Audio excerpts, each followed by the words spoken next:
enseignants sont beaucoup moins grandes parce que justement le canton a des demandes comme par exemple celle de regarder quelles sont les faiblesses qu'on pourrait trouver au sein d'un établissement. Et du coup, eh bien, on va donner une priorité pour essayer de combler ces faiblesses. Je me permets une petite parenthèse par rapport à ce dernier point. Parce que j'ose me permettre, en tant que penseuse de l'éducation, de penser un petit peu comme vous le diront certains médecins, c'est-à-dire que de temps en temps, quand on presse un petit peu trop là où ça blesse, finalement, c'est pas comme ça qu'on soigne le patient, on risque même de raviver la blessure, et en donnant une importance exagérée à certaines faiblesses, eh bien, on risque de stigmatiser les élèves pour lesquels on doit se préoccuper de ça. Je referme la parenthèse. Donc cette manière d'interpréter et de s'approprier les concepts, eh bien on le trouve dans les projets d'établissement, mais on le trouve aussi dans la vision que l'on a du développement durable ou de l'éducation en vue d'un développement durable. Si je reprends de nouveau mes axes, alors avec cette fois l'implication des individus ou des établissements et une vision que l'on peut considérer forte ou faible du développement durable, là je reprends des termes qui sont courants dans les réseaux de réflexion du développement durable, notamment Jean-Marc Lange donne des définitions de ce qu'est une vision forte ou faible du développement durable. Et bien là aussi, on retrouve des pratiques très très différentes. Par exemple, dans une vision faible du développement durable, où finalement l'implication n'est pas très très forte, eh bien on retrouve les éco-gestes. Hein? On se donne un petit peu bonne conscience en mettant des poubelles quelque part pour le tri, en disant qu'il faut éteindre les lumières. Vous voyez qu'on n'est pas dans une réflexion très profonde du développement durable. On trouve aussi l'heure de formation générale obligatoire que l'on peut retrouver de nouveau, ce sont des décisions cantonales. On va le retrouver dans les programmes de certains cantons, on ne va pas le retrouver dans d'autres. Le risque d'avoir une heure de formation générale, eh bien, c'est qu'on fait une heure de formation générale et on oublie la transversalité de ce concept. De nouveau, à l'extrême, eh bien, il y a des projets d'éducation en vue d'un développement durable qui viennent vraiment d'une volonté de la direction de l'école, d'une volonté des enseignants d'aller dans cette direction-là, ou qui débordent même de l'enseignement, parce qu'on va penser peut-être à la structure du bâtiment, à l'écologie dans la gestion de l'énergie, etc., etc. Et là, on baigne entièrement dans une éducation en vue d'un développement durable.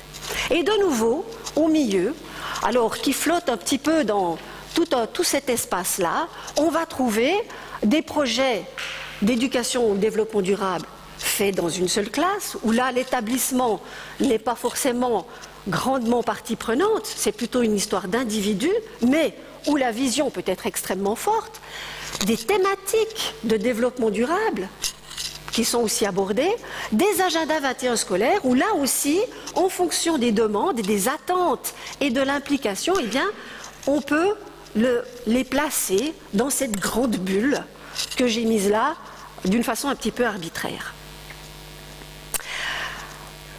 Tout ça, eh bien, toutes ces interprétations, elles viennent du fait qu'on a un petit peu soi-même une vision de ce que peut être le développement durable, de ce que peut être l'éducation en vue d'un développement durable. Donc, si on veut essayer d'aller un petit peu plus loin dans cette réflexion, eh bien, il faut voir dans un premier temps ce que c'est que l'éducation en vue d'un développement durable, peut-être lui donner une définition. Dans un deuxième temps, de voir si ces exigences liées à une éducation au développement durable sont compatibles avec le PER, d'une part, et si ces objectifs sont compatibles avec les projets d'établissement, d'autre part. L'idée, c'est de voir si finalement, ce projet-là est dans une optique gagnant-gagnant. Alors, on va commencer peut-être par les objectifs que nous mettons derrière ce que peut être une éducation en vue d'un développement durable. Cette éducation en vue d'un développement durable, eh bien, elle s'appuie forcément sur une définition du développement durable lui-même. Monsieur Febvre nous en a donné une, c'est la définition de Madame Brundtland.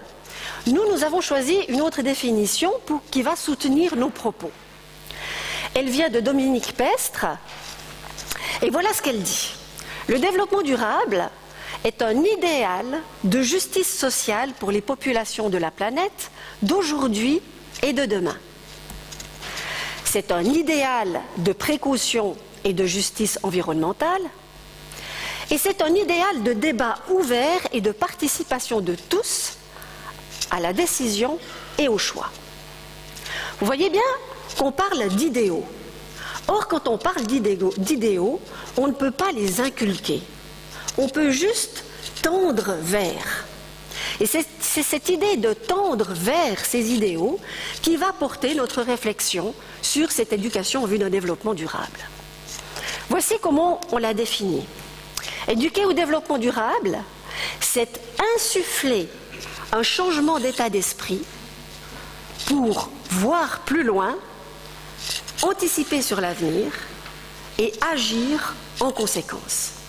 Car derrière l'idée de développement durable, il y a aussi l'idée d'action.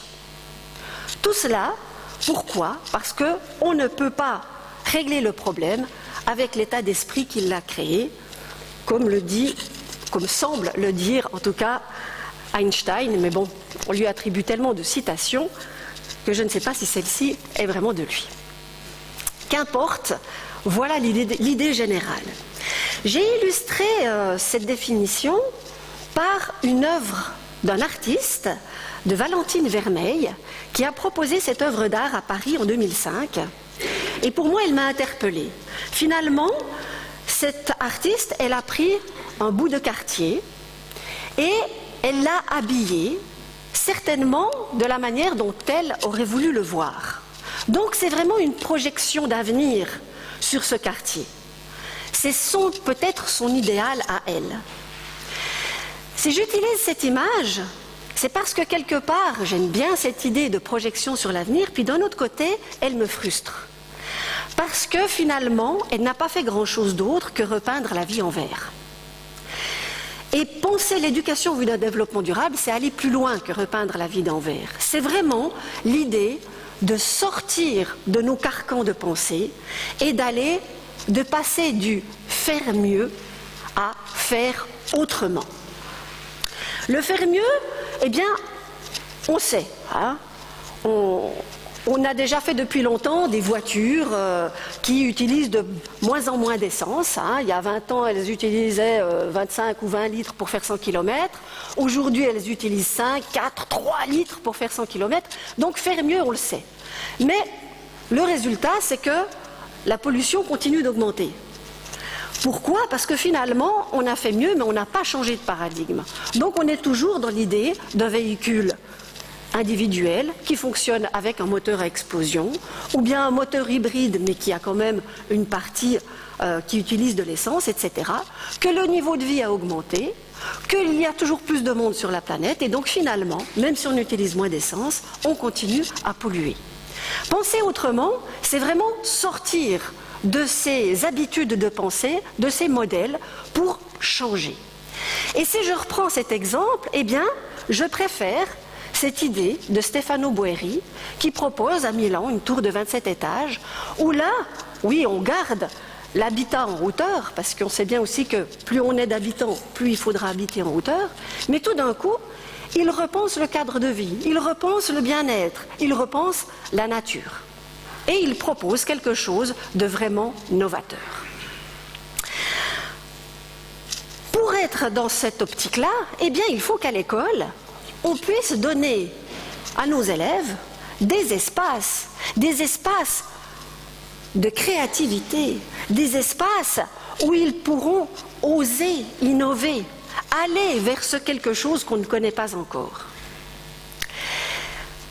Ces espaces pour innover, pour créer, pour sortir des sentiers battus, pour ce passage de faire mieux à faire autrement et entrer dans cette pensée prospective, eh bien ces espaces, il faut les créer, non pas en dehors de l'école, mais bien à l'intérieur même de l'école, en permettant à l'élève de vivre autrement peut-être le temps de l'organisation scolaire, en lui permettant notamment de comprendre les liens entre les disciplines.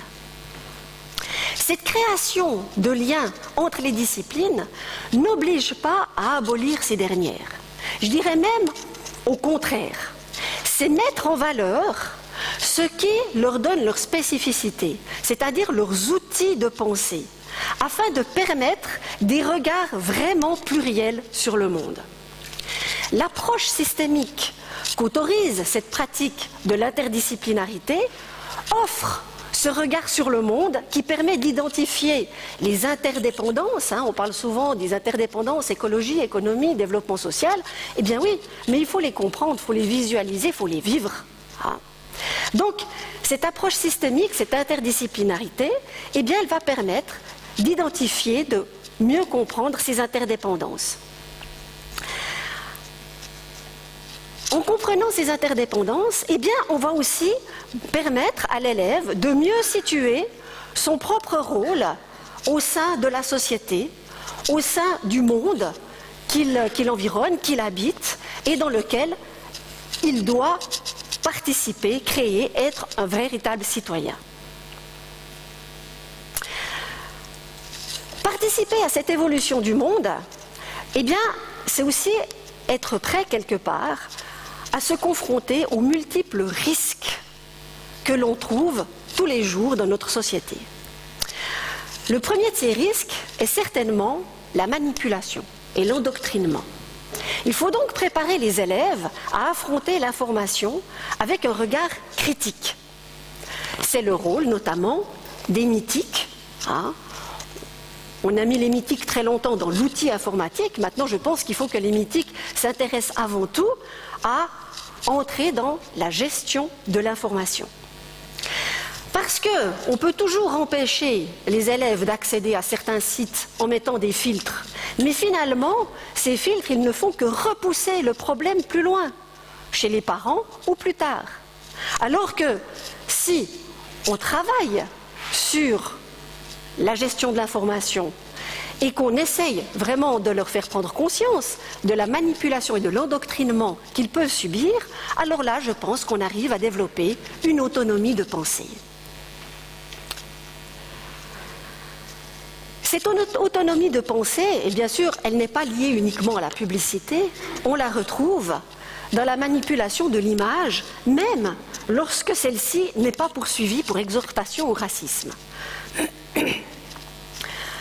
J'ai pris ici deux images qui datent des inondations de 2005 après Katarina. Et vous voyez les commentaires de ces deux agences de presse. Là où il y a des blancs, eh bien ce sont des personnes qui ont trouvé du pain dans une épicerie, mais quand il y a un petit garçon noir, eh bien il a pillé l'épicerie locale. Merci. Alors, pourquoi est-ce qu'on me dit ça ? Quel est l'intérêt? Qui le dit? Qu'est-ce qu'il y a derrière? Finalement, je me fais manipuler. Finalement, on me fait passer une image caricaturale. Mais si on ne me pose pas la question, eh bien, je vais l'absorber. C'est tout. Donc, avoir ce recul, avoir cet esprit critique, ça passe par tout ce qui se passe à la télévision et bien sûr sur Internet. Mais cet esprit critique, bien sûr, il ne peut se développer que si on laisse à l'élève le droit d'être curieux et si on le nourrit de connaissances. En d'autres termes, il faut lui apprendre à regarder derrière les évidences pour voir l'invisible et ne pas se laisser abuser. Alors là, j'ai besoin de votre attention. Vous allez vraiment bien regarder l'écran. Vous êtes tous prêts? Non, ce n'était pas pour ça. Voilà. Qui ne voit pas la femme? Une personne. Une personne ne voit pas la femme. Alors maintenant, je vais vous poser une autre question. Est-ce que cette femme existe? Si vous regardez bien, vous avez un chat qui donne une forme de bras, de sein, de hanche. En dessus de ce chat, vous avez un guéridon avec un pot de fleurs. Le pot donne la forme d'un visage, les fleurs, la chevelure. De l'autre côté, vous avez un rideau qui donne la forme d'une hanche et bien posé là où il faut, un verre à pied. Finalement, cette femme, eh bien, elle n'existe pas. Hein. C'est un vide, c'est une illusion d'optique. C'est une métaphore pour expliciter un peu ce que j'entends par apprendre à regarder derrière les évidences. Hein. Gratter le superficiel pour voir un petit peu qu'est-ce qu'il y a là derrière.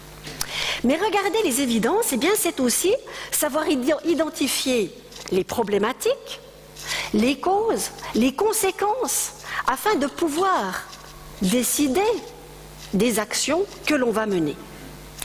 Ainsi, si cet esprit critique ne doit pas se laisser abuser, il doit aussi, bien sûr, être créatif et constructif, comme je l'ai déjà évoqué au début, parce que c'est toujours facile de critiquer, mais c'est bien plus difficile de proposer autre chose. Donc, critique oui, mais constructif aussi. C'est pour ça que les apports de connaissances sont des éléments absolument incontournables. Donc, les connaissances sont également au cœur de l'éducation en vue d'un développement durable. Mais le problème, c'est que on sait également que ces connaissances, elles ne suffisent pas pour mener à l'action. Sinon, on n'aurait plus du tout de fumeurs. On sait que l'être humain est plein de contradictions. Pourtant, nous, autant que nos élèves, nous devons de plus en plus être capables de devenir acteurs de nos choix.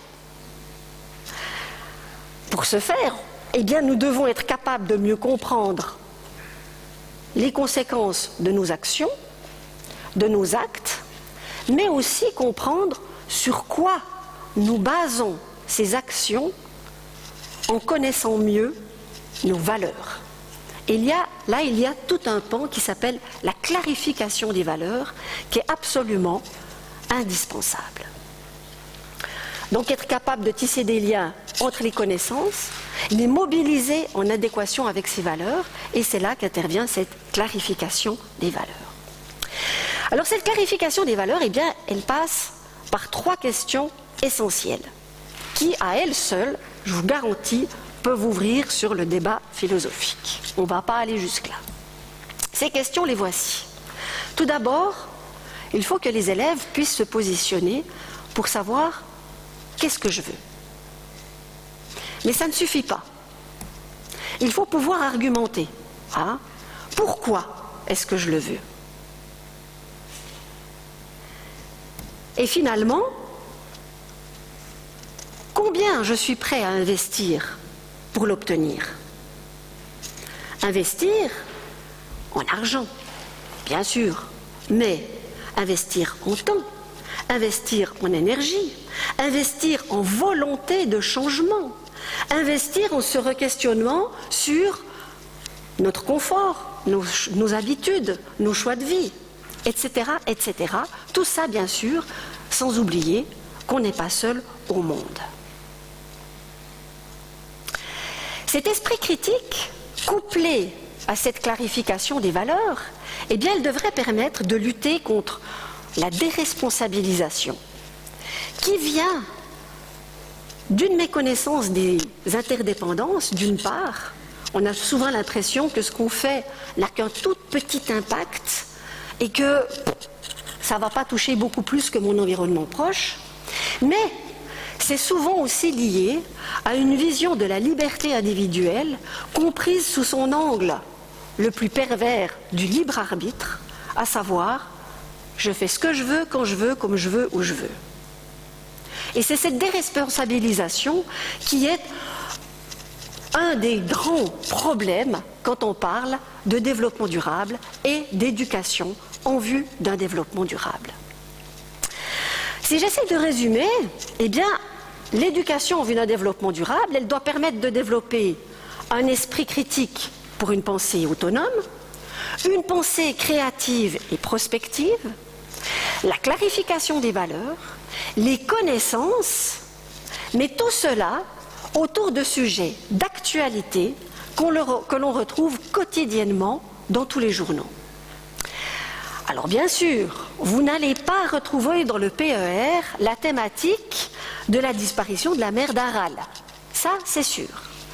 Mais dans tous ces sujets que vous allez rencontrer au quotidien dans les journaux, il va y avoir de la géographie, de l'histoire, des problèmes de surface, de coût, de distance et autres problèmes mathématiques, de sciences et bien sûr de langue, qu'elle soit écrite, orale, placée dans l'argumentation, la description, le récit ou la recherche d'informations.